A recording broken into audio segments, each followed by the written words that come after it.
તો કોંગ્રેસના નેતા રાજેશ સોનીની ધરપકડ કરવામાં આવી છે। ઓપરેશન સિંદૂર સંદર્ભે વિવાદિત પોસ્ટ કરી હતી। સોશિયલ મીડિયામાં પોસ્ટ કરનાર સામે કાર્યવાહી કરવામાં આવી।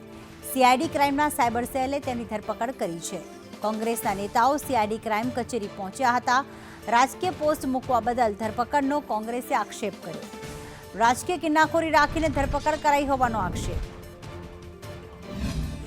મહામંત્રી શ્રી રાજેશભાઈ સોનીએ સેનાનું મનોબળ તોડે એવી કોઈ પોસ્ટ કરેલી નથી, માત્ર રાજકીય પોસ્ટ કરેલી છે અને વિરોધ પક્ષનું કામ છે કે જ્યાં સરકાર અને સત્તા પોતાના સત્તાના મદની અંદર આવીને જો કોઈ ખોટું કામ કરે તો એને કાન આમળવા માટે લોકશાહીની અંદર વિરોધ પક્ષ છે એની ભૂમિકા ભજવતું હોય છે અને એ જ ભૂમિકા અમારા મહામંત્રીશ્રીએ ભજવેલી છે। ખબર પડી છે કે બીએનએસની કલમ 152 મુજબ સામાજિક સૌહાર્દ અને દેશની એકતા અને અખંડિતતા તોડવાનો પ્રયાસ હવે ફેસબુકની અંદર પોસ્ટ મૂકવાથી કે રાહુલ ગાંધી કે સુપ્રિયા શ્રીનેટની કોઈ પોસ્ટ હોય એને રીટ્વીટ કરવાથી કે રીશેર કરવાથી આવા પ્રકારના ગુનાઓ લગાડીને મને લાગે છે કે ભારતીય જનતા પાર્ટીની સરકાર છે એ પોતે અંદરખાને ગભરાઈ ગઈ છે, એટલે જ આવા કાયદા વિરુદ્ધના હીન કૃત્યો કરી રહી છે।